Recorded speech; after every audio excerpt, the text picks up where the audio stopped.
Many parents don't realize this, but if your child is a late talker or maybe doesn't have as many words as you'd expect them to at their current age, there are subtle differences that you can look for that can help indicate whether that language delay might be a result of autism or might not be. In this video, I'm going to show you exactly what they are, starting with this first difference that has nothing to do with words at all. Before children can talk, they communicate with their bodies. Babies begin using gestures at around 9 months of age, and by 18 months, most toddlers use gestures all the time. And you'll see this all the time.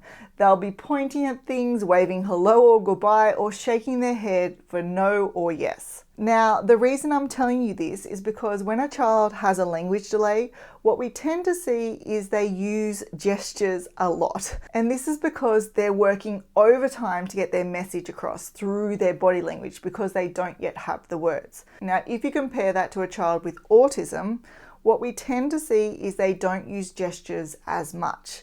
In this case, they might not point to show you things or wave hello or goodbye unless you specifically remind them to. So that's the first key difference. With a language delay, we see lots of gestures. However, with autism, the tendency there and the pattern is we don't see gestures as much. Now, the next difference is about why your child communicates with you in the first place.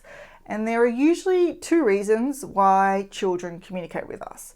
The first is to request things, and the second is to share their experience. And you'll notice in most cases that a child with a language delay will do both. Now, this is general, of course, but as an example, they'll point to a snack that they want because they want you to go and get it for them. They'll also point to that aeroplane in the sky and then look back at you to make sure that you're seeing it too. And that's an example of communicating an experience. They're doing this not because they need anything from you, it's just because sharing it with you makes it better.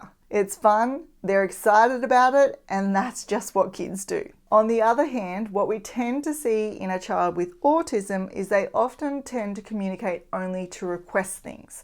So they might grab your hand and place it on the cookie jar because they want a cookie, or they lead you to the TV because they want you to turn it on. But what we often don't see here, and the main difference, is they don't have that same desire to share experiences with you. For example, they might stare at that aeroplane completely fascinated, but at no point do they try and get you to look at the aeroplane as well and share that experience with them. So I've just talked about your child trying to show you things that they're interested in and what they're experiencing. But now let's look at the differences between the two when you try to show them something. For example, let's say you're in the living room and you see a bird outside and you point at it and say, "Wow, look at that." Now, in cases of language delay, a child will generally understand that you're trying to show them something, and as a result, they'll look outside at where you're pointing, and when they see it, they'll let you know. Maybe they'll look back at you and smile as if to say, "Yeah, I see it too." Again, they won't necessarily say the words if it's a language delay, but they'll use their body language to tell you that they see it. On the other hand, a child with autism responds a little differently. So they might just look at your hand instead of following your point, or they might look at your arm, or in some cases, they might not respond at all. It's almost like they don't really understand that you're trying to show them something. Now, another place where we often notice this is when we're reading books to our little one. For example, you might point to a picture and say, "Look, a dog." In the case of a language delay, a child will generally look at the dog. However, a child with autism might just keep looking at whatever they're already focused on. Now, I just want to pause there because if you're watching this and thinking, "I'm not even sure if my child's language is delayed or not, and I'm really not sure where they're meant to be at this stage," I do have a free communication milestone chart that can help. In it, you'll find exactly how many words your little one should be saying and what they should be understanding based on their age. And I've popped a link to that in the description if you want to grab a copy. This next key difference is about how your child plays. Between 18 months and 2 years of age, how your child plays will change. And by that, I mean you'll start to see them engage in pretend play. So while they previously might have grabbed their toys and then banged them together and sucked on them and then occasionally thrown them, What you'll see now as their play develops is suddenly Dolly becomes a real baby and they feed her and put her to bed.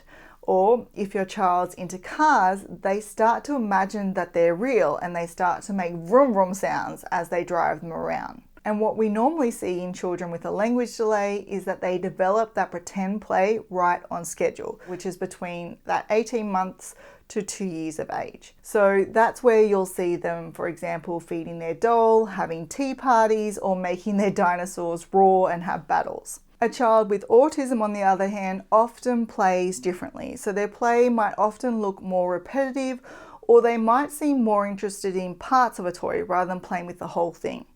For example, instead of driving the car around, they might flip it over and spin the wheels over and over. Or instead of building a block tower, they might line them up in a row the same way each time. Now, this doesn't mean that they're playing wrong, it's just a different pattern and it's worth noticing. The next thing to pay attention to is their social interactions. Before 4 years of age, toddlers will generally do something known as parallel play. So this is where they're not playing with each other, but they sit right next to each other and they're each doing their own little thing.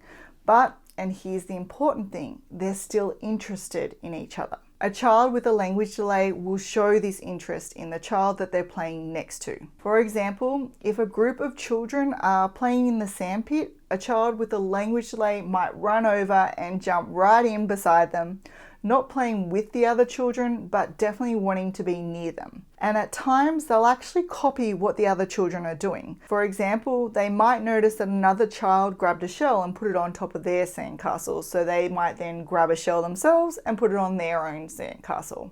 And the subtle difference that we often notice with a child with autism is that they may not show that same level of interest in other children around them. So if we were to use that sandpit example again, while the other kids are playing beside one another in that sandpit, the child with autism may head straight for the slide instead.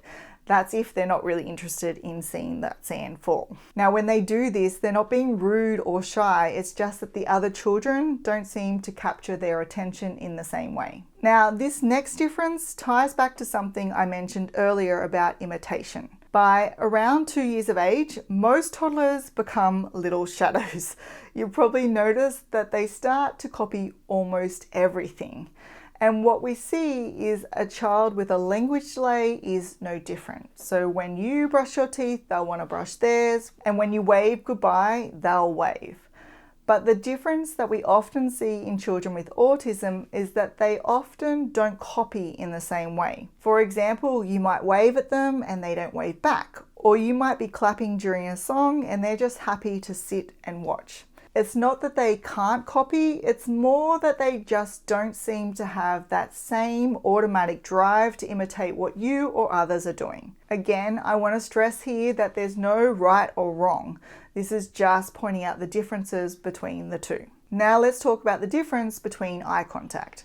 And when I'm talking about this, I'm not talking about whether or not your child looks at people. Lots of children with autism will actually look at you and they're quite fine to do that. This is more specific and it's about whether they use eye contact to tell you something. Think about how often we use eye contact in communication. Even with your toddler, when they look at you, it usually means something. For example, maybe they're stuck and they look at you to tell you that they need help. There's always this back and forth communication that happens through eye contact where you know exactly what they mean without them having to say a word. Now, a child with a language delay will usually do this all the time. In fact, they might do it even more because they can't yet use their words, so they rely on their eyes and their face to get their message across. But a child with autism might use eye contact differently. They might look at you sometimes, but the purpose isn't to share something or to check in with you. For example, when they find something really exciting, often they'll tend to not look back at you to see if you're watching.